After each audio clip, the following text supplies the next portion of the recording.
Bem-vindos a mais uma videoaula do curso História em Quadrinhos da Fundação Demócrito Rocha. Hoje a gente vai falar um pouco sobre roteiro e narrativa.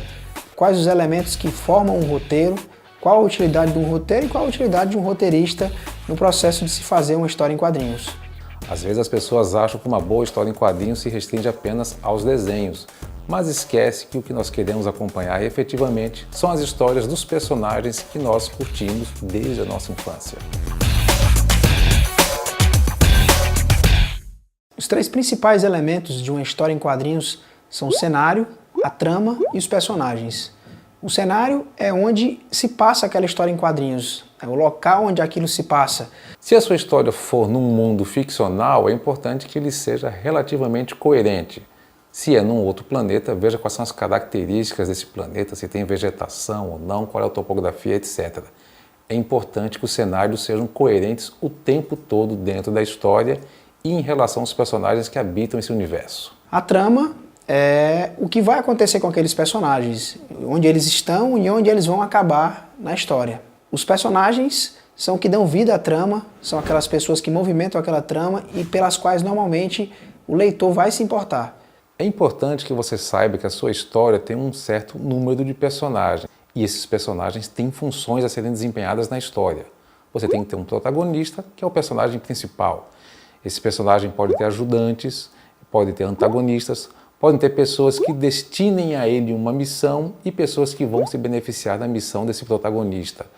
Decida de antemão quais são as funções dos seus personagens para melhor elaborar a sua história. Além de imaginar esses três principais elementos, a gente pode imaginar sempre uma história dentro de uma estrutura. A gente tem várias estruturas que existem por aí de outros autores e de outros roteiristas, como por exemplo os Três Atos de Sid Field, ou ainda o Monomito do Joseph Campbell, mas basicamente todos eles tentam estruturar aquela história, mostrar os principais momentos daquela história. Para se falar de roteiro, a gente tem que falar de alguns termos que são comuns de quando a gente trabalha esse processo de feitura de um roteiro. Um dos termos é a sinopse. A gente deve conhecer a sinopse, você deve conhecer a sinopse, principalmente daqueles textos que a gente vê atrás de DVDs, dos antigos filmes VHS, que é uma prévia do que é a história. Dentro do universo de se criar um roteiro, a sinopse pode ir um pouquinho além disso, mas é basicamente um texto que é feito para fazer as pessoas terem vontade de ler aquele teu roteiro ou aquela tua história em quadrinho pronta. Outro termo importante da gente ter é o argumento. O argumento nada mais é do que um resumo com início, meio e fim daquela tua história. É um lugar onde você não esconde as surpresas, você coloca realmente o que vai acontecer na história. Serve para um editor avaliar a tua história, por exemplo, mas também é um passo importante na construção do roteiro, né, para que você possa organizar as suas ideias. Aí a gente vem também para a escaleta. A escaleta nada mais é que uma tabela onde você organiza o que vai acontecer a tua história de forma cronológica. E, por último, a gente tem o roteiro em si. O roteiro é a parte principal da construção da história. Você vai descrever tudo que vai ser aquela tua história de forma detalhada. É o documento principal que vai guiar o trabalho do desenhista e também vai dar uma noção para outra pessoa que vai ler a tua história de forma detalhada do que vai acontecer, quadro a quadro.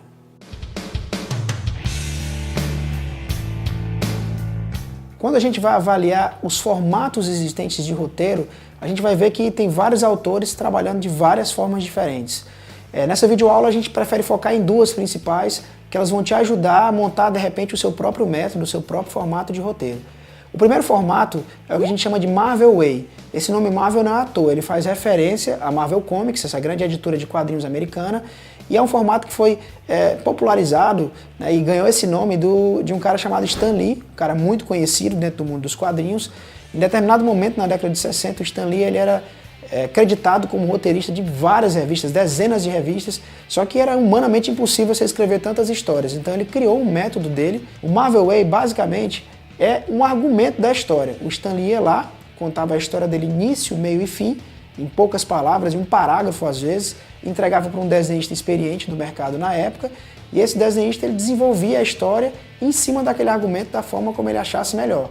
Essa história voltava para o Stan Lee depois, que só fazia colocar os diálogos na história, né?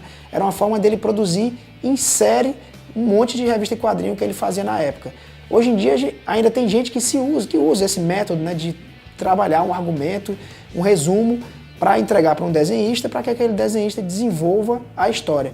É um método um pouquinho perigoso, porque o roteirista ele entrega o coração dele, entrega a história dele nas mãos do desenhista de forma completa. Ele vai descrever a história da forma como ele achar melhor. O outro método que a gente pode comentar, que é mais comercial e é mais utilizado, é o full script.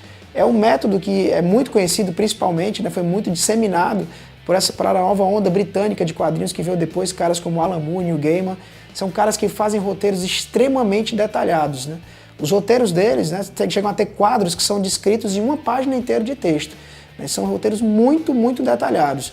Né? O bom desses roteiros, do full script, é a certeza de que você está entregando todos os detalhes possíveis para o desenhista. Então, é uma forma do roteirista ficar um pouquinho mais seguro do que vai ser desenhado.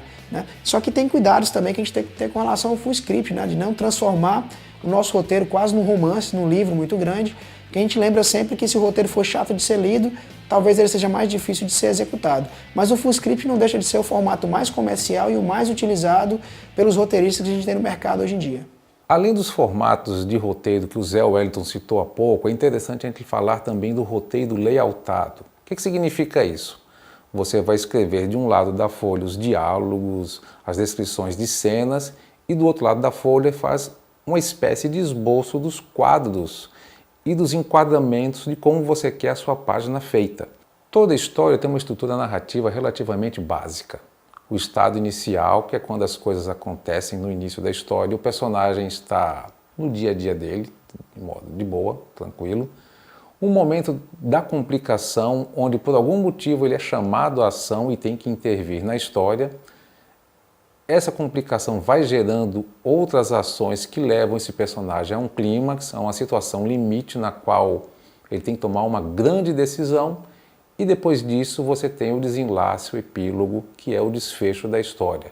Em geral, esse clímax, essa situação de ápice da história acontece mais ou menos perto do final. Caso você opte pelo full script, tem alguns termos que são interessantes de você entender o significado deles. Esses termos eles dizem respeito principalmente ao que o roteirista quer que seja visto naquela página. Um dos termos, por exemplo, é o plano geral, que é uma forma de você dizer para o seu desenhista que naquele quadro ele precisa visualizar tudo, visualizar o ambiente, visualizar os personagens de corpo inteiro. E aí temos o plano médio, que é um plano já um pouco mais próximo, plano americano, que é mais próximo um pouquinho, baseado nos faroestes, aí em cima da canela, principalmente do joelho do personagem. Temos aí também o close, que é aquele plano que você vai ver os olhos do personagem, o nariz, né? Uma palavra muito comum que a gente costuma utilizar. E temos também o plano detalhe, que é aquele plano que você vai num pedaço específico da cena, vai filmar um copo, vai filmar um pedaço da mesa. Então esses planos eles são muito importantes para que o roteirista consiga comunicar para aquela pessoa que vai ler aquele roteiro, normalmente um desenhista, o que é que tem que ser mostrado dentro do quadro. Um dos termos mais importantes quando a gente fala hoje de se construir uma história em quadrinhos é a tal da narrativa. É um termo que foi traduzido dos Estados Unidos, né, que lá eles chamam de storytelling, e que tem a ver com a forma como vai ser contada aquela história em quadrinhos. Como é que é isso? Se na história em quadrinhos a gente tem uma página com vários quadros, a gente vai imaginar o que é importante de ser mostrado em cada quadro. Porque, claro, quando você vai fazer o seu roteiro e dividi-lo em quadros, você vai escolher que momentos daquela história você vai mostrar. Então existem várias formas diferentes de se contar uma mesma história. Para o roteirista é importante que ele domine as técnicas narrativas, ou seja, quais são as diferentes maneiras de se contar uma história. A mais importante delas talvez seja a questão do foco narrativo, ou seja, definir se a sua história vai ser narrada por algum personagem ou não. As autobiografias e biografias em quadrinhos, que estão fazendo muito sucesso no mercado ultimamente, se caracterizam justamente por isso. Acompanhamos a vida dos personagens que narram a própria vida. Outra técnica narrativa importante é a questão da mostração ou foco visual, ou seja, mostrar ao leitor quem está vendo a imagem que está no quadrinho desenhado. Outra técnica importante para o quadrinista diz respeito à questão da mostração ou foco visual. O que isso quer dizer? Como é que nós vamos ver as imagens numa história em quadrinhos? Nós vamos ver pelo olho do personagem, como em alguns jogos de videogame em primeira pessoa, ou vamos ver através das lentes de uma câmera invisível que anda pelo ambiente? Outra técnica importante diz respeito ao tempo narrativo. Como é que nós vamos estruturar o tempo dentro da nossa história? De modo geral, as histórias para crianças pequenas são meramente cronológicas, ou seja, tem começo, meio e fim. Mas numa narrativa mais adulta, nós podemos fazer uso, por exemplo, de flashbacks, de saltos no tempo para frente ou para trás. Uma das técnicas narrativas mais importantes no campo dos quadrinhos diz respeito ao controle da velocidade, ou seja, se você quer que o seu leitor passe maior ou menor tempo lendo uma história em quadrinhos. Geralmente há pelo menos 2 modos de se fazer isso: inserindo vários diálogos em balões e recordatórios, o que obriga o leitor a perder tempo, entre aspas, lendo as histórias, ou não colocando diálogos e balões e recordatórios e a pessoa passa a ler mais rápido. Finalmente, uma técnica importante e bastante peculiar no mundo dos quadrinhos é o uso da onomatopeia. Você também pode decidir se a sua história vai fazer uso delas ou não. Em histórias infantis e histórias de super-heróis é bastante comum o uso das onomatopeias. Elas são um recurso gráfico importante, ajudam a dar ritmo, peso, cor e volume às histórias em quadrinhos. Então, estudar a narrativa da história é muito importante, né? De que forma eu vou mostrar aquilo, quais são as opções que eu tenho de quadros, de enquadramentos, que momentos são os melhores de se mostrar, se eu vou detalhar mais uma cena em vários quadros, se eu vou fazer que aconteça mais rápido. Tudo isso tem efeitos diferentes e tem que ser levado em consideração quando a gente fala de narrativa.